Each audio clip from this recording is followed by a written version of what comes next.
আসসালামু আলাইকুম। আমি মোহাম্মদ মারুফুর নবী দেওয়ান। আমি তোমাদের প্রিপারেশন বেসে জীববিজ্ঞান ক্লাস নেই। তো আজকে আমি তোমাদের জীববিজ্ঞান লেকচার 1-এর 20টা এমসিকিউ সলভ দেব। এমসিকিউ সলভ আজকে ব্যাখ্যা করব। তো শুরু করি আমরা। দেখো, প্রথম প্রশ্নটা বলছে যে নিচের কোনটি এন্ডোক্রাইনোলজির সঙ্গে সম্পর্কযুক্ত। আমাদের আগে দেখতে হবে এন্ডোক্রাইনোলজি আসলে জিনিসটা কি। আমরা যদি দেখি এন্ডোক্রাইনোলজি,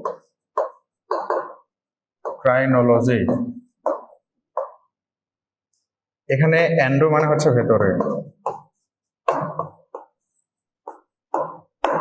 আর ক্রাইন মানে কি ক্ষরণ। ভেতরকে আমরা অন্ত বলতে পারি, অন্ত মানেও ভেতরে। অর্থাৎ এই এন্ডোক্রাইনোলজি, আমরা যদি এন্ডোক্রাইন শব্দটা খেয়াল করি, এন্ডোক্রাইন মানে হচ্ছে অন্তঃক্ষরা, অন্তঃক্ষরা। অন্তঃক্ষরা গ্রন্থি বলতে আমাদের বোঝায় হরমোন। অন্তঃক্ষরা মানে হরমোন। প্রশ্ন হচ্ছে কেন হরমোন?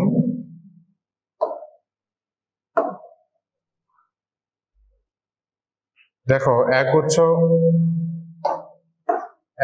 কোষ, এগুলো হচ্ছে গ্রন্থি। এই গ্রন্থিগুলো থেকে কোন একটা কেমিক্যাল ক্ষরণ হয়ে রক্তের মধ্যে আসে, এবং এই কেমিক্যালটা রক্তের বাইরে যায় না। এই যে গ্রন্থিগুলো থেকে যে কেমিক্যালটা রক্তের মধ্যে আসলো, এগুলোর নাম হচ্ছে হরমোন। হরমোন যেহেতু রক্তনালীর বাইরে যায় না, তাই একে বলা হয় এন্ডোক্রাইন গ্ল্যান্ড। তাহলে হরমোনের যে গ্রন্থিটা, এই গ্রন্থিটাকে বলা হয় এন্ডোক্রাইন গ্ল্যান্ড বা অন্তঃক্ষরা গ্রন্থি। তাহলে এন্ডোক্রাইনোলজিতে কি নিয়ে আলোচনা করা হয়? এন্ডোক্রাইনোলজিতে আলোচনা করা হয় হরমোন গ্রন্থি, যেটাকে আমরা বলি এন্ডোক্রাইন গ্ল্যান্ড। কেন? কারণ হরমোন হচ্ছে রক্তনালীর বাইরে যায় না। ঠিক আছে, এই জন্য অ্যান্সারটা হচ্ছে হরমোন। দ্বিতীয় নাম্বার প্রশ্নটা দেখো, জীবের শ্রেণীবিন্যাসের সর্বোচ্চ একক কি? আমরা শ্রেণীবিন্যাসের যদি বিভিন্ন ধাপ দেখি, তাহলে তোমাদের বইয়ের মধ্যে তোমরা পড়ছো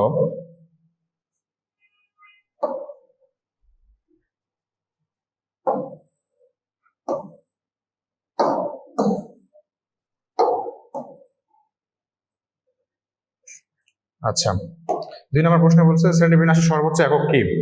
বইয়ের মধ্যে তোমরা পড়ছো যে সবার উপরে জগৎ থাকে বা রাজ্য থাকে, তারপর কি থাকে? পর্ব, তারপরে থাকে শ্রেণী, বর্গ, গোত্র, গণ এবং ফাইনালি প্রজাতি। এখানে খেয়াল করো, আমি একটা তোমাদের ছন্দ দিয়ে মনে রাখতে বলি, সবগুলা প্রথম অক্ষর দিয়ে তোমরা পড়বা। যেমন এখানে জ, ক, শ্রে, ব, গো, গ, প্র।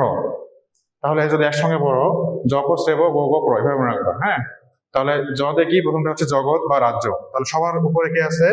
জগৎ বা রাজ্য। তাহলে 2 নম্বর প্রশ্নের আনসার কি হবে? সর্বোচ্চ একক কোনটা? মানে সবার উপরে কি থাকে? জগৎ থাকে। ঠিক আছে, তোমাদের বইয়ের মধ্যে রাজ্য লেখা আছে, জগৎ লেখা নাই। রাজ্য যা, জগৎ তা।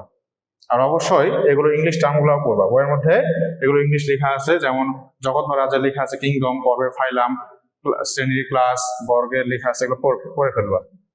ঠিক আছে, আমরা 3 নম্বর প্রশ্নটা খেয়াল করি।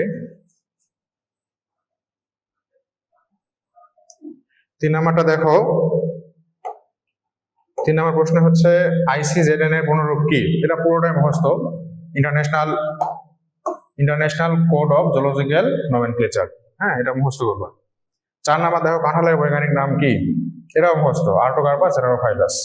হ্যাঁ, 5 নম্বরটা খেয়াল করো, যৌন জননের মাধ্যমে বংশবৃদ্ধি করে।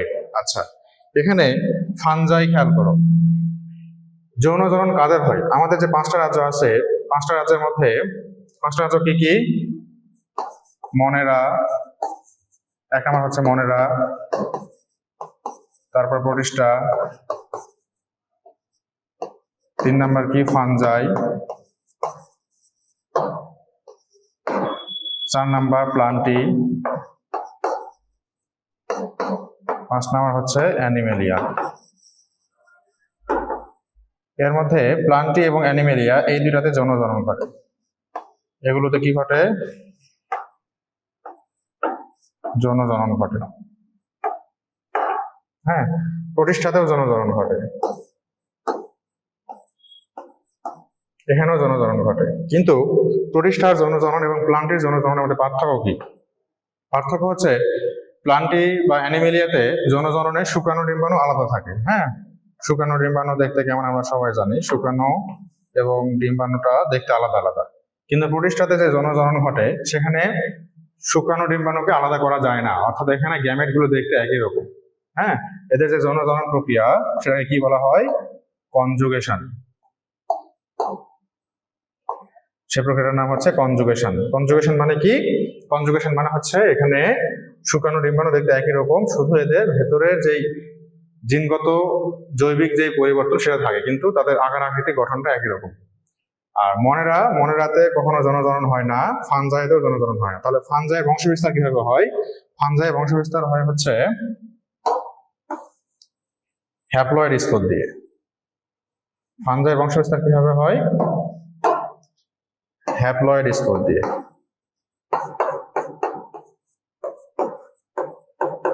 Haploid spore. হ্যাপ্লয়েড মানে আমরা জানি একটা হচ্ছে বিজোড় সংখ্যক ক্রোমোজোম, আর স্পোর মানে কি? আমরা যদি ফানজাই মানে ছত্রাক, ফানজাই যদি দেখি এই গাছের এই ছত্রাক, এটা তো গাছ না আসলে, ছত্রাকের দেখবা যেখানে ছোট একটা এরকম থলি সৃষ্টি হয় এবং এখানে এরকম অনেকগুলা স্পোর সৃষ্টি হয়। এই স্পোরটা যখন আলাদা করে যখন আবার মাটিতে পড়বে তখন এখান থেকে আবার নতুন করে একটা ছত্রাক হচ্ছে। হ্যাঁ, তাহলে ফানজাইয়ের যে বংশবিস্তার প্রক্রিয়া সেটা হচ্ছে হ্যাপ্লয়েড স্পোর দিয়ে।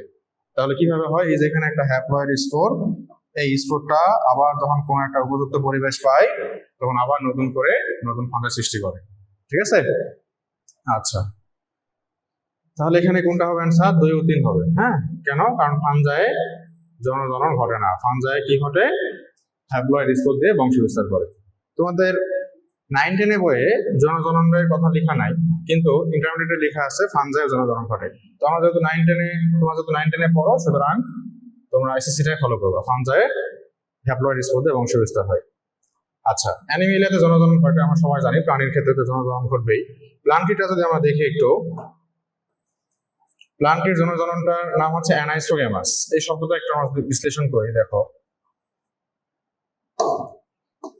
অ্যানাইসোগ্যামাস।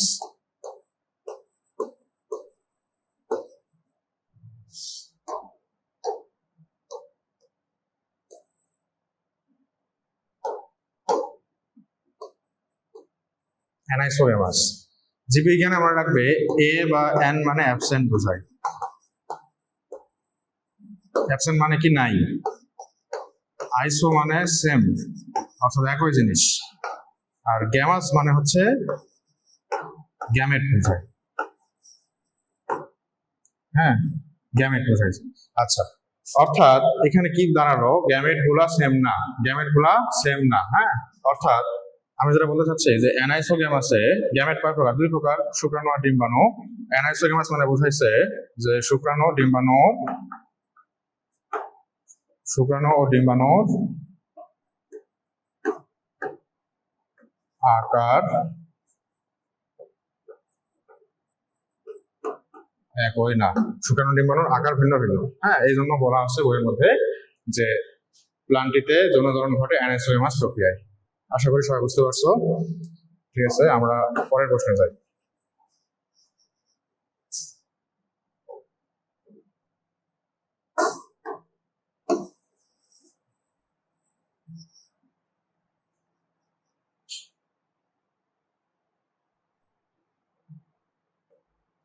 ঠিক আছে, পরের প্রশ্নটা দেখো, চিত্র ক। তো চিত্র ক দেখে বোঝা যাচ্ছে এটা একটা পতঙ্গ। এটা একটা কি? পতঙ্গ। তো বলছে চিত্র ক জীববিজ্ঞানের কোন সময় আলোচনা করা হয়? পতঙ্গ নিয়ে কোথায় আলোচনা করা হয়? কীটতত্ত্বে বা এন্টোমোলজি। কীটতত্ত্ব বা এন্টোমোলজি, অবশ্যই ইংলিশ টার্মগুলো পড়ে ফেলবা।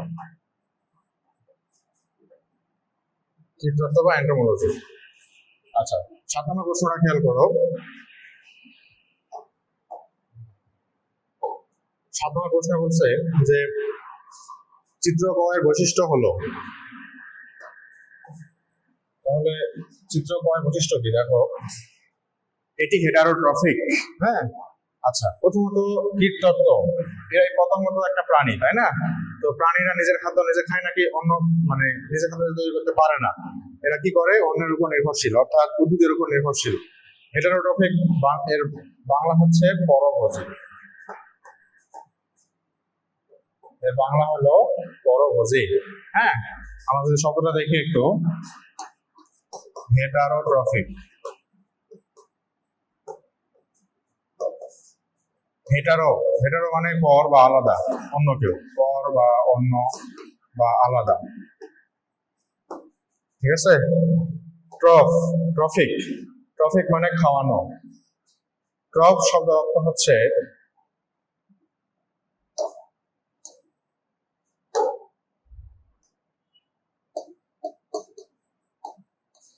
ট্রফ বা ট্রফ মানে খাওয়ানো। তাহলে হেটারোট্রফিক মানে কি, অন্যরা যাকে খাওয়ায়, অন্যরা যাকে খাওয়ায়, অর্থাৎ আমরা খাওয়ার জন্য যাদের উপর নির্ভরশীল, হ্যাঁ, অন্য কারোর উপর নির্ভরশীল। হেটারোট্রফিক মানে পরভোজী। পতঙ্গ তো অন্যের উপর নির্ভরশীল হবেই, কারণ সে যেহেতু প্রাণী। এরা মৃতজীবী, পতঙ্গ মৃতজীবী খায় না। হ্যাঁ, মৃতজীবী কারা? মৃতজীবী হচ্ছে ছত্রাক। মৃতজীবী কারা? ছত্রাক। ছত্রাক কারা? ফাঞ্জাই। ফাঞ্জাই রাজ্যের যে জীব তারা। এদের দেহে জটিল টিস্যুতন্ত্র বিদ্যমান। তোমরা দেখবা যে অ্যানিমেলিয়া রাজ্যের মধ্যে লেখা আছে এরা হচ্ছে জটিল টিস্যুতন্ত্র বিদ্যমান। যেহেতু এরা প্রাণী, সুতরাং পতঙ্গ হবে অ্যানিমেলিয়া রাজ্যের অন্তর্গত। ঠিক আছে, ওকে, ঠিক আছে। 8 নম্বর প্রশ্নটা দেখো, এখানে বলছে ওষুধ শিল্প ও প্রযুক্তি বিষয়ক বিজ্ঞান। আমরা সবাই ওষুধের দোকানের কি নাম জানি? ওষুধের দোকানকে কি বলি? ফার্মেসি। তাহলে ফার্মেসিতে কি বলবো আমরা? ওষুধ শিল্প। ঠিক আছে, খুবই সহজ। 9 নাম্বার খেয়াল করো, কোন রাজ্যের জীবদের ভ্রূণ বিকাশকালীন সময়ে দেখো ভ্রূণীয় স্তর সৃষ্টি হয়। হ্যাঁ, এই জিনিসটা যদি আমরা একটু দেখি, দেখো আমরা জানি শুক্রাণু এবং ডিম্বাণু মিলিত হয়ে কি তৈরি করে? জাইগোট সৃষ্টি করে, তাই না?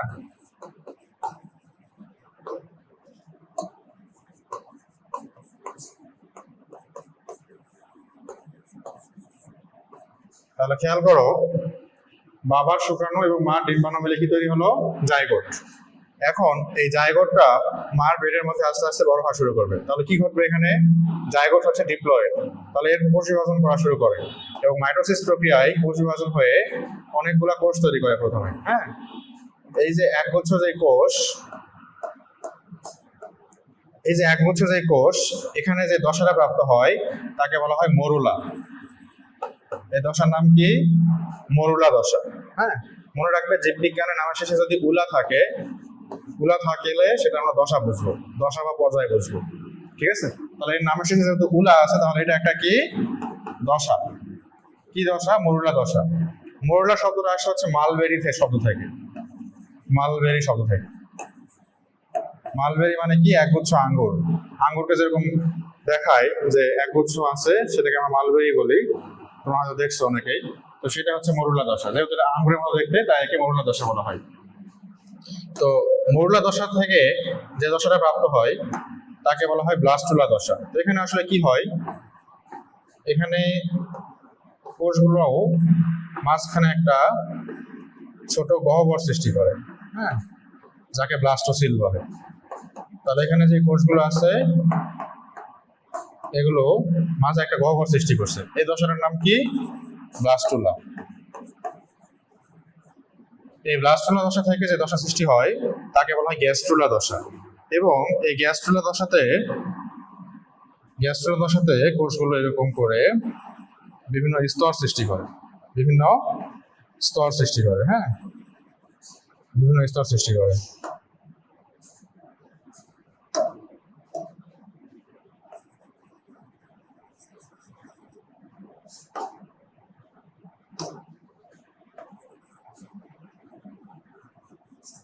তাহলে এই যে দেখো, এখানে কয়টা স্তর দেখা যাচ্ছে? এখানে 3টা স্তর দেখা যাচ্ছে। ঠিক আছে, ঠিক আছে। তাহলে খেয়াল করো এখানে মোট 3টা স্তর দেখা যাচ্ছে। এই যে 3টা স্তর দেখা যায়, এই দশাটার নাম হচ্ছে গ্যাস্ট্রুলা। তাহলে অ্যানিমেলিয়া রাজ্যে একটা মায়ের পেটের মধ্যে প্রথমে শুক্রাণু ডিম্বাণু মিলিত হয়ে জাইগোট হলো, জাইগোট থেকে আস্তে আস্তে মরুলা, মরুলা থেকে ব্লাস্টুলা, ব্লাস্টুলা থেকে গ্যাস্ট্রুলা দশা প্রাপ্ত হবে। হ্যাঁ, এই যে গ্যাস্ট্রুলা দশা সৃষ্টি হলো, এরপরে এই যে 3টা স্তর দেখা যায়, 3টা স্তরের বিভিন্ন নাম আছে। যে সবার বাইরে যে স্তরটা তাকে বলা হয় এক্টোডার্ম। তাকে কি বলা হয়? এক্টোডার্ম। আমরা আগের দশাগুলো মিশে দেই, দেখো। তাহলে সবার বাইরের দশাটার নাম হচ্ছে এক্টোডার্ম। একটো মানে বাইরে, মনে রাখবে, একটো মানে বাইরে। হ্যাঁ, একটো মানে বাইরে, যেহেতু এটা সবার বাইরের স্তর তাই এর নাম হচ্ছে এক্টোডার্ম। এটা এইভাবে মনে রাখো। এরপরে সবার ভেতরে যে স্তর সেটার নাম হচ্ছে এন্ডোডার্ম, এবং মাঝের যে স্তরটা এটার নাম হচ্ছে মেসোডার্ম। এটার নাম কি? মেসোডার্ম। মেসো মানে মাঝে থাকে, হ্যাঁ, ডার্ম মানে স্তর বোঝায়, ডার্ম মানে স্তর। আর একদম ভেতরে যেটা তাকে বলা হয় এন্ডোডার্ম। তাহলে কয়টা স্তর পাওয়া গেল? 3টা স্তর, এক্টোডার্ম, এন্ডোডার্ম আর মেসোডার্ম। প্রশ্ন হচ্ছে স্তরগুলো তৈরি হওয়ার কারণ কি? স্তরগুলো তৈরি হওয়ার কারণ হচ্ছে বিভিন্ন স্তর থেকে আমাদের বিভিন্ন অঙ্গ সৃষ্টি হয়। হ্যাঁ, যেমন এক্টোডার্ম থেকে আমাদের স্কিন তৈরি হয়, ব্রেন তৈরি হয়, মেসোডার্ম থেকে পেশি টিস্যু তৈরি হয়, তারপরে আমাদের বোনস তৈরি হয়, এন্ডোডার্ম থেকে তৈরি হয় আমাদের পৌষ্টিক নালী। বোঝা গেছে? তাহলে এই যে যে ভ্রূণীয় স্তর সৃষ্টি হচ্ছে, এই গ্যাস্ট্রুলা দশা, এটাই বলা হয় ভ্রূণীয় স্তর। এই স্তরগুলোকে বলা হয় ভ্রূণীয় স্তর। যদি প্রশ্ন করা হয় ভ্রূণীয় স্তর কয় প্রকার, তোমরা বলবো 3 প্রকার, এক্টোডার্ম, এন্ডোডার্ম আর মেসোডার্ম। তবে কিছু কিছু প্রাণী আছে যাদের যাদের 2 স্তর থাকে, যাদের 2টা স্তর থাকে, এক্টোডার্ম থাকে আর এন্ডোডার্ম থাকে, মেসোডার্ম থাকে না। ঠিক আছে? আচ্ছা, এরপরে দেখো 10 নম্বর প্রশ্নটা পুরোটাই মুখস্থ। প্যারামেসিয়াম তোমাদের বইয়ের মধ্যে লেখা আছে, কার উদাহরণ? এটা হচ্ছে প্রতিষ্ঠার উদাহরণ। হ্যাঁ, তো এটা মুখস্থ করে ফেলবা। প্রতিষ্ঠার উদাহরণগুলো কি কি আছে? প্যারামেসিয়াম, আর কি আছে দেখবে? অ্যামিবা, ডায়াটম, হ্যাঁ, এগুলো প্যারামেসিয়াম, বহুকোষী শৈবাল, এগুলো উদাহরণ দেওয়া আছে। তাহলে প্রতিষ্ঠার উদাহরণগুলো পড়ে ফেলবা। 11 নম্বর খেয়াল করো, 10 নম্বর শেষ। কোন রাজ্যের জীবদেহে মাইসেলিয়াম দেখা যায়? কোন রাজ্যের জীবদেহে মাইসেলিয়াম দেখা যায়? তাহলে মাইসেলিয়াম জিনিসটা কি?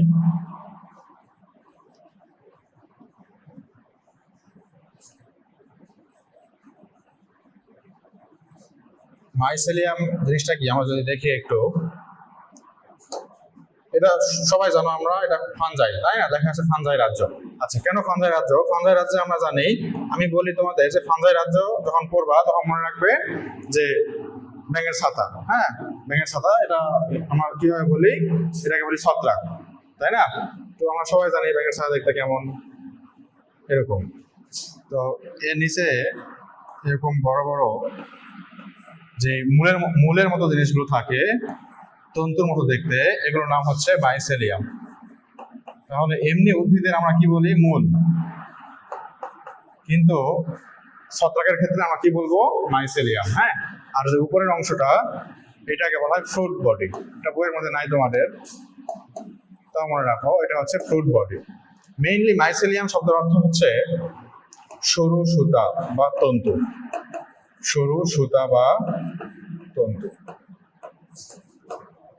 তোমরা দেখবা যে তোমাদের বইয়ের মধ্যে পেনিসিলিনের একটা চিত্র দেওয়া আছে, দেখবা যে এরকম অনেকগুলো তন্তু আছে। হ্যাঁ, এই তন্তু আছে, এই তন্তুর মতো দেখতে, ওগুলোর নাম হচ্ছে পেনিসিলিন। ওর নাম লেখা আছে পেনিসিলিন। তাহলে পেনিসিলিন এক ধরনের ছত্রাক। আচ্ছা, তাহলে বোঝা গেল এটা কোথায় থাকে? ফানজাই রাজ্যের জীবগুলোতে থাকে। আচ্ছা, এবার আমরা পরের প্রশ্নটা যদি দেখি,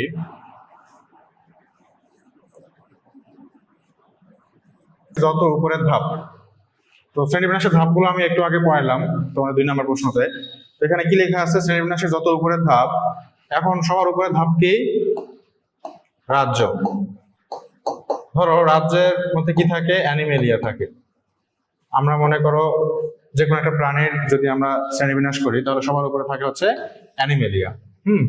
তারপরে তারপরে কি? পর্ব। তারপরে কি? শ্রেণী। তাহলে খেয়াল করো, আমরা যদি একটু দেখি, রাজ্য অ্যানিমেলিয়া মানে কি, পৃথিবীর যত জীব আছে সবাইকে অ্যানিমেলিয়ার মধ্যে রাখা যায়, সেটা মেরুদণ্ডী হোক অমেরুদণ্ডী হোক সবগুলোকে। আর পর্ব আবার এই যে অ্যানিমেলিয়া রাজ্যের জীবগুলোকে প্রধান 9টি পর্বে ভাগ করা হয়েছে। কয়টি পর্বে? প্রধান 9টি পর্বে। এর মধ্যে কিছু মেরুদণ্ডী আছে, কিছু অমেরুদণ্ডী আছে। তো আমরা এদেরকে মোটামুটি দুই ভাগে ভাগ করতে পারি। একটা হচ্ছে মেরুদণ্ডী এবং আরেকটা হচ্ছে অমেরুদণ্ডী। আচ্ছা, এখন যদি বলি যে সকল প্রাণীদের একটা কমন বৈশিষ্ট্য কি, সকল প্রাণীদের কমন বৈশিষ্ট্য হচ্ছে আমরা সবাই অক্সিজেন নেই, কার্বন ডাই অক্সাইড ত্যাগ করি, তাই না? কিন্তু পর্বতে মনে করে একটা পর্বর নাম লিখলাম করডাটা পর্ব। এই করডাটা পর্বের মধ্যে মেরুদণ্ডী প্রাণীরা শুধুমাত্র থাকবে। কারা থাকবে? শুধুমাত্র মেরুদণ্ডী প্রাণীরা থাকবে। তাহলে খেয়াল করো, অ্যানিমেলিয়া রাজ্যের মধ্যে মেরুদণ্ডী অমেরুদণ্ডী সবাই ছিল, কিন্তু পর্বতে যখন আমরা আসলাম তখন শুধুমাত্র, যদি করডাটা পর্ব বলি তাহলে শুধুমাত্র মেরুদণ্ডীরা থাকে, অমেরুদণ্ডীরা বাদ চলে যায়। হ্যাঁ, একইভাবে আমরা যদি শ্রেণীতে আসি, শ্রেণীতে যদি দেখি আমরা, শ্রেণীতে হচ্ছে ম্যামেলিয়া। ধরো ম্যামেলিয়া মানে কি? স্তন্যপায়ী। এখন তোমরা আমাকে বলো তো যে মেরুদণ্ডী যারা, এরা কি সবাই স্তন্যপায়ী? এরা তো সবাই স্তন্যপায়ী না। স্তন্যপায়ী মানে কি? যারা বাচ্চাকে বুকের দুধ খাওয়ায় বড় করে। তাহলে মেরুদণ্ডীর সব প্রাণীরা তো স্তন্যপায়ী না। হ্যাঁ, সব প্রাণী তো বাচ্চাকে বুকের দুধ খাওয়ায় না। তাহলে মেরুদণ্ডী প্রাণীদের মধ্যে কিছু কিছু প্রাণী স্তন্যপায়ী, কিছু কিছু প্রাণী স্তন্যপায়ী না। হ্যাঁ, তাহলে কি দাঁড়ালো পর্যন্ত? অ্যানিমেলিয়ার মধ্যে দেখো পৃথিবীর সকল প্রাণী, কিন্তু যখন পর্বের মধ্যে আসলাম করডাটা পর্ব, তখন আমরা দেখতেছি শুধুমাত্র মেরুদণ্ডীরা এর মধ্যে আসতেছে। অমেরুদণ্ডীদের নিয়ে আরো বাকি 8টা পর্ব আছে। হ্যাঁ, মোট যে মেজর পর্ব, প্রধান পর্ব 9টা, তার মধ্যে একটা পর্ব করডাটার মধ্যে সব মেরুদণ্ডীরা থাকে, আর অমেরুদণ্ডীরা বাকি 8টা পর্বের মধ্যে থাকে। তাহলে পর্ব যখন আমি করডাটাতে আসি তখন দেখতেছি যে অ্যানিমেলিয়া রাজ্য থেকে কিছু কিছু প্রাণী কমে গেল। আবার করডাটা থেকে যখন আমি শ্রেণীতে আসবো ম্যামেলিয়াতে আসে, আমরা দেখতেছি যে স্তন্যপায়ীর মধ্যে আবার, মেরুদণ্ডের মধ্যে আবার কিছু প্রাণী স্তন্যপায়ী, কিছু প্রাণী স্তন্যপায়ী না। তাহলে এখানে আরো প্রাণীর সংখ্যা কমে গেল। অর্থাৎ শ্রেণীবিন্যাসে যত নিচের দিকে নামবে তত প্রাণীর সংখ্যা কমতে শুরু করে, তত প্রাণীর সংখ্যা কি হয়? কমতে শুরু করে। আচ্ছা, এরপর আরেকটা কি লেখা আছে এখানে, একটা লাইন খেয়াল করো যে তার অন্তর্ভুক্ত জীবের সংখ্যা তত বেশি। এখানে কি বলছে? যত উপরের ধাপ, তাই না? তাহলে যত নিচের দিকে প্রাণীর সংখ্যা কমে থাকে, উপরের মানে প্রাণীর সংখ্যা বেশি। তাহলে উপরের ধাপে কি থাকে? জীবের সংখ্যা বেশি থাকে। অন্তর্ভুক্ত বৈশিষ্ট্যের সংখ্যা তত কম, এই জিনিসটা মানে কি বোঝায়? অন্তর্ভুক্ত বৈশিষ্ট্যের সংখ্যা তত কম মানে, ধরো তোমাদের সব ক্লাসের মধ্যে যদি বলি যে সকল স্টুডেন্টের মধ্যে একটা কমন বৈশিষ্ট্য কি, যে সবাই ধরো যে পায়োনিয়ার স্টুডেন্ট। তুমি এখন স্কুলের মধ্যে যাও, স্কুলে তো তোমাদের পায়োনিয়ার থেকে বেশি স্টুডেন্ট থাকে, তো ওখানে গিয়ে দেখবা যে সবাই কিন্তু পায়োনিয়ার স্টুডেন্ট না। তাহলে এখানে একটা কমন বৈশিষ্ট্য কি, যদি বলি তোমরা সবাই ক্লাস 10-এর স্টুডেন্ট, হ্যাঁ, তাহলে দেখবা যে দিনাজপুরের সব স্টুডেন্ট হয়ে যাচ্ছে। কিন্তু যদি স্পেসিফিক ভাবে বলি যে পায়োনিয়ার স্টুডেন্ট, তখন তোমাদের বৈশিষ্ট্যের সংখ্যা কিন্তু কমে আসবে। হ্যাঁ, আরো সহজভাবে যদি বলি আমি, দেখো অ্যানিমেলিয়াতে সকল জীবের কমন বৈশিষ্ট্য মনে করো অক্সিজেন গ্রহণ আর কার্বন ডাই অক্সাইড ত্যাগ। বেশি কিছু বৈশিষ্ট্য কিন্তু এখানে আমরা ব্যাখ্যা করতে পারবো না অ্যানিমেলিয়াতে। ঠিক আছে, মানে ধরো একটা প্রাণীর কেঁচো কি লোম থাকে না, কেঁচো কি স্তন্যপায়ী না। হ্যাঁ, তাহলে এই জিনিসগুলো বৈশিষ্ট্য খুব কম। কিন্তু পর্বতে খেয়াল করো, করডাটা পর্বতে আসলে মেরুদণ্ডের কিন্তু বৈশিষ্ট্যগুলো এই অ্যানিমেলিয়ার থেকে বেশি হয়ে যাবে। বোঝা গেছে কিভাবে বেশি হবে? ধরো মেরুদণ্ডী যারা, তাদের একটা কি থাকবে? মেরুদণ্ড থাকবে প্রথমত। তারপর করডাটাদের কি থাকে? করডাটাদের তোমাদের যখন উপরের ক্লাসে পড়বা তখন দেখবে যে এদের শ্বসনতন্ত্র থাকে, তারপর এদের রেচনতন্ত্র থাকবে। হ্যাঁ, কিন্তু এই সকল প্রাণীদের কিন্তু শ্বসনতন্ত্র এবং রেচনতন্ত্র নাই। ক্লিয়ার? আচ্ছা, তাহলে কোনটা হবে? অন্তর্ভুক্ত বৈশিষ্ট্যের সংখ্যা তত কম হবে যত উপরের ধাপ। আর কি হবে? অন্তর্ভুক্ত জীবের সংখ্যা তত বেশি, এবং যত নিচের ধাপ তার অন্তর্ভুক্ত বৈশিষ্ট্যের সংখ্যা তত বেশি হয়। তাহলে কি হবে? 1 ও 3। 13 নম্বরটা খেয়াল করো, 13 নম্বর প্রশ্নটা এখানে বলছে যে নিচের কোনটি আর্কিগোনিয়েট। হ্যাঁ, এই আর্কিগোনিয়েট এটা কি হবে? আর্টোকার্পাস হবে। এখানে এগারিকাস হবে না। এগারিকাস মানে ছত্রাক বোঝায়। এগারিকাস হচ্ছে একটা ছত্রাক। হ্যাঁ, পেনিসিলিয়াম এটাও একটা ছত্রাক। তাহলে এগারিকাস এবং পেনিসিলিয়াম এটা অনেক সময় আসতে পারে, মনে রাখবে। এই দুটা হচ্ছে ফাঞ্জাই রাজ্যের অন্তর্ভুক্ত। ঠিক আছে। নষ্টক, নষ্টক মানে কি? নীলাভ সবুজ শৈবাল, নীলাভ সবুজ শৈবাল। আর্টোকার্পাস কি? আর্টোকার্পাস হচ্ছে কাঁঠাল। এখন বলো তো কাঁঠাল কোন রাজ্যের অন্তর্ভুক্ত? কাঁঠাল প্লান্টি রাজ্যের অন্তর্ভুক্ত। তাহলে প্লান্টির অন্তর্ভুক্ত হলে প্লান্টিতে স্ত্রী জননাঙ্গকে বলা হয় আর্কিগোনিয়েট। প্লান্টিতে স্ত্রী জননাঙ্গ, এই স্ত্রী জননাঙ্গটা একটা সময় আর্কিগোনিয়ামে পরিণত হয়। কিসে পরিণত হয়? আর্কিগোনিয়ামে পরিণত হয়। হ্যাঁ, আর্কিগোনিয়ামটা আসলে কি? এটাকে যদি আমরা আরো বিস্তারিত করি, আর্কিগোনিয়ামটা হচ্ছে একটা প্রাচীন জননাঙ্গ বলা হয় একে বলা হয় প্রাচীন জননাঙ্গ। বোঝা গেছে? তাহলে স্ত্রী জননাঙ্গের নাম কি? আর্কিগোনিয়াম। হ্যাঁ, তাহলে বাকি তিনটা কেন হলো না? কারণ অ্যাগারিকাস এবং পেনিসিলিয়াম হচ্ছে ফাঞ্জাই রাজ্যের অন্তর্ভুক্ত, নষ্টক কি নীলাভ সবুজ শৈবাল মানে মনোরা রাজ্যের অন্তর্ভুক্ত এটা, আর প্লান্টি রাজ্যের অন্তর্ভুক্ত কোনটা হবে তাহলে? আর্টোকার্পাস। ওকে, তাহলে এই হচ্ছে বিষয়। এবার 14 নম্বর প্রশ্নটা খেয়াল করো। চিত্রটা দেখো তো, বইয়ের মধ্যে কার সঙ্গে মিলে আছে চিত্রটা দেখবা যে ডায়াটমের সাথে মিলে আছে। কার সাথে মিলে আছে? তাহলে চিত্রটা কার চিত্র? চিত্রটা হচ্ছে ডায়াটমের চিত্র।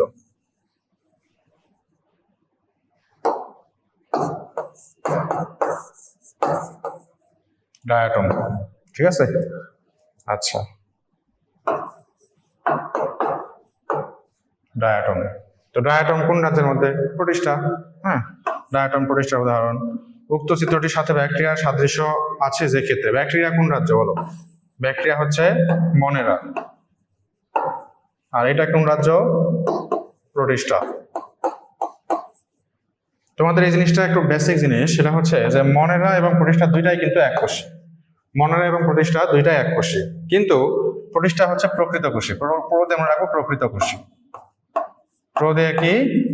প্রকৃতকোষী। প্রোটিস্টা কিন্তু এককোষী বহুকোষী দুইটাই হয়, কিন্তু প্রোটিস্টা মনে রাখবে এটা প্রকৃতকোষী, প্রোদে আমরা রাখবো। আর মনেরা হচ্ছে আদিকোষী। মনেরা কি? আদিকোষী। এখন তোমরা আদিকোষী এবং প্রকৃতকোষীর মধ্যে মেইন পার্থক্য কোথায়? নিউক্লিয়াসে। কোথায় পার্থক্য এদের? নিউক্লিয়াসে। কার নিউক্লিয়াস সুগঠিত? প্রকৃতকোষের নিউক্লিয়াসটা সুগঠিত, আর আদিকোষের নিউক্লিয়াসটা সুগঠিত না, আদি প্রকৃতির। অর্থাৎ এদের নিউক্লিয়ার মেমব্রেন, নিউক্লিওপ্লাজম এবং নিউক্লিওলাস থাকে না। ঠিক আছে। আর প্রকৃতকোষের মধ্যে নিউক্লিয়ার মেমব্রেন, নিউক্লিওলাস এবং নিউক্লিওপ্লাজম থাকে। ওকে, তাহলে কার নিউক্লিয়াস সুগঠিত হবে? প্রকৃতকোষীর, আর মানে প্রোটিস্টার। কিন্তু মনেরা নিউক্লিয়াস সুগঠিত না, এই জন্য প্রথমটা হচ্ছে না, প্রথমটা এই জন্য বাদ। কি বলছে? উভয় নিউক্লিয়াস সুগঠিত। এটা কি হবে? হবে না। পরেরটা দেখো, উভয় শোষণ পদ্ধতিতে খাদ্য গ্রহণ করে। তোমার বইয়ের মধ্যে খেয়াল করবা যে এদের খাদ্য গ্রহণ পদ্ধতি হচ্ছে শোষণ অথবা সালোক সংশ্লেষণ লেখা আছে। উভয়ই ফিলামেন্টাস। ফিলামেন্ট মানে কি?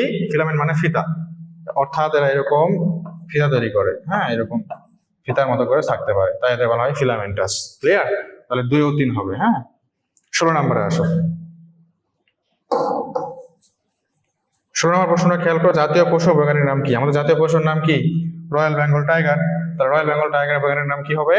Panthera Tigris. আমি তোমাদের বলি এখান থেকে আর কি ধরনের প্রশ্ন আসতে পারে এই জাতীয় দিয়ে। খেয়াল করো, জাতীয় দিয়ে আরো প্রশ্ন আসে। জাতীয় পাখির বৈজ্ঞানিক নাম মানে দোয়েল পাখির বৈজ্ঞানিক নাম আসতে পারে। প্রধান অর্থকরী ফসলের বৈজ্ঞানিক নাম আসতে পারে। প্রধান অর্থকরী ফসল কি? প্রধান অর্থকরী ফসল হচ্ছে পাট, পাটের বৈজ্ঞানিক নাম আসতে পারে। তারপরে আমাদের প্রধান খাদ্যের বৈজ্ঞানিক নাম আসতে পারে। প্রধান খাদ্যের বৈজ্ঞানিক নাম কি? ধান। বুঝা গেছে? 17 নম্বরে আসো। অ্যানিমেলিয়া রাজ্যের বৈশিষ্ট্য কোনটি? আচ্ছা, প্রথমটা কি লেখা আছে? যৌন এবং অযৌন জননের মাধ্যমে বংশবৃদ্ধি ঘটে। এখানে মনে রাখবে যে অ্যানিমেলিয়াতে শুধুমাত্র যৌন জনন ঘটে। শুধুমাত্র কি জনন ঘটে? যৌন জনন ঘটে, অযৌন জনন ঘটে না। হ্যাঁ, আচ্ছা। এরা আর্কিগোনিয়েট। আমরা তো এর আগেও দেখছি আর্কিগোনিয়েট কোথায় থাকে? প্লান্টি রাজ্যে থাকে। তাহলে এটা হচ্ছে না, ক নম্বরে হচ্ছে না। ভ্রূণীয় স্তর আমি তোমাদের পড়াইছি অলরেডি। ভ্রূণ সৃষ্টি হয় এবং ভ্রূণীয় স্তর সৃষ্টি হয়। তাহলে কোনটা হচ্ছে? ভ্রূণীয় স্তর সৃষ্টি হয়, গ নাম্বার। দেহের সরল টিস্যুতন্ত্র বিদ্যমান। দেহের সরল টিস্যুতন্ত্র না, আমাদের যে টিস্যুতন্ত্র, আমরা তো অ্যানিমেলের মধ্যে, আমাদের টিস্যুতন্ত্র অনেক জটিল প্রকৃতির। বুঝা গেছে? আমাদের টিস্যুতন্ত্র অনেক জটিল প্রকৃতির। কেন জটিল প্রকৃতির? আমাদের টিস্যু থেকে কি সৃষ্টি হয়? অঙ্গ থেকে তন্ত্র, হ্যাঁ, এগুলো সৃষ্টি হয়। আমাদের সকল কাজ আমরা অঙ্গ দিয়ে করি, যেমন হার্ট, লাংস এগুলো। তো হার্ট, লাংস এগুলো কি একটা অঙ্গ? অঙ্গ কিভাবে সৃষ্টি হয় একটু যদি বলি তোমাদের, দেখো কতগুলা সেল মিলে তৈরি করে হচ্ছে টিস্যু, আর কতগুলা টিস্যু মিলে তৈরি করে অঙ্গ বা অর্গান। হ্যাঁ, কতগুলা অঙ্গ মিলে তৈরি করে আমাদের সিস্টেম, বা সিস্টেমের বাংলা হচ্ছে তন্ত্র, আর কতগুলা তন্ত্র মিলে তৈরি করে আমাদের দেহ। হ্যাঁ, অর্গানিজম বলে এটাকে, অর্গানিজম বা বডি। তাহলে আমরা আমাদের কাজকর্ম কিভাবে করি? অঙ্গের মাধ্যমে করি, বিভিন্ন তন্ত্রের মাধ্যমে করি, অর্থাৎ এই টিস্যুগুলো জটিল প্রকৃতির হয়ে অঙ্গতন্ত্রে পরিণত হয়। হ্যাঁ, আচ্ছা, তাহলে সরল টিস্যু তন্ত্র হবে না। ওকে, তাহলে এটা আমাদের শেষ। 18 নম্বরে চলে আসো। শ্রেণীবিন্যাসের মূল লক্ষ্য কোনটি? শ্রেণীবিন্যাসের মূল লক্ষ্য হচ্ছে নতুন প্রজাতির ধারণা। না, এটা হবে না। শ্রেণীবিন্যাসের মূল লক্ষ্য, পৃথিবীতে প্রায় 15 লক্ষ প্রজাতির প্রাণী থাকে বা 13 লক্ষ প্রজাতির প্রাণী থাকে এবং 4 লক্ষ প্রজাতির উদ্ভিদ থাকে, বুঝছো? তো এই এতগুলো প্রাণী এবং উদ্ভিদ জগৎকে বা এত প্রাণী প্রজাতি সম্পর্কে সহজে জানা কঠিন, জানতে হলে অনেক সময় লাগবে। তাহলে এদেরকে আমরা যেন অল্প সময়ে সঠিকভাবে জানতে পারি, সেজন্য শ্রেণীবিন্যাস করতে হয়। বুঝা গেছে? নতুন প্রজাতি আবিষ্কার করা আমাদের শ্রেণীবিন্যাসের মূল লক্ষ্য না। ক্লিয়ার? আচ্ছা, 19 নাম্বারটা খেয়াল করো। 19 নাম্বার কি বলছে, যে কোনটি প্রতিষ্ঠা রাজ্যের অন্তর্ভুক্ত? এটা তো অলরেডি অনেকবার পড়াইছি, ডায়াটম এর আগে কিছুক্ষণ আগে পড়ালাম। তাহলে ডায়াটম হচ্ছে প্রতিষ্ঠা রাজ্যের অন্তর্গত। 20 নাম্বারটা অলরেডি বলা হয়েছে। হ্যাঁ, যে তোমাদের পড়াইলাম যে জ, প, শ্রে, ব, গো, গ, প্র। তাহলে তোমরা ছন্দটা মনে রাখবে, জ, প, শ্রে, ব, গো, গ, প্র। একদম ছন্দটা মুখস্থ করে ফেলবা। হ্যাঁ, এগুলো হচ্ছে প্রথম অক্ষর। জ দিয়ে জগৎ, প দিয়ে পর্ব, শ্রে দিয়ে শ্রেণী, বর্গ, গোত্র, গণ এবং প্রজাতি। তাহলে ধাপগুলোর ক্ষেত্রে কোনটা সঠিক হবে দেখো তো। সবার উপরে কি থাকে? জগৎ থাকে। আচ্ছা, এখানে জগৎ কোথাও আছে? নাই, জগৎ বাদ। তারপরে কি থাকে? পর্ব। তাহলে এখানে কি দেখতেছি? পর্ব আছে। পর্ব পর কি থাকে? শ্রেণী। শ্রেণীর পর কি থাকে? বর্গ। বর্গের পর গোত্র। গোত্রের পর গণ। গণের পর প্রজাতি। গণের পর প্রজাতি। তাহলে জ দিয়ে জগৎ, জগৎ থেকে নিচের পর্ব পর্ব, নিচের ধাপ পর্ব, পর্বের পর নিচের ধাপ কি? শ্রেণী। শ্রেণীর পর বর্গ, বর্গের পর গোত্র, গোত্রের পর গণ এবং গণের পর প্রজাতি। ঠিক আছে? তাহলে আমরা প্রথম অক্ষরগুলো দিয়ে মনে রাখবো, জ, প, শ্রে, ব, গো, গ, প্র। ঠিক আছে? ওকে, তাহলে আজকে আমাদের সলিউশন হয়ে গেল আমাদের প্রশ্নটা। হ্যাঁ, যদি কারো বুঝতে সমস্যা হয় তোমরা কমেন্ট বক্সে জানাই দিবা কোনো সমস্যা থাকলে। ঠিক আছে, ধন্যবাদ সবাইকে। আসসালামু আলাইকুম।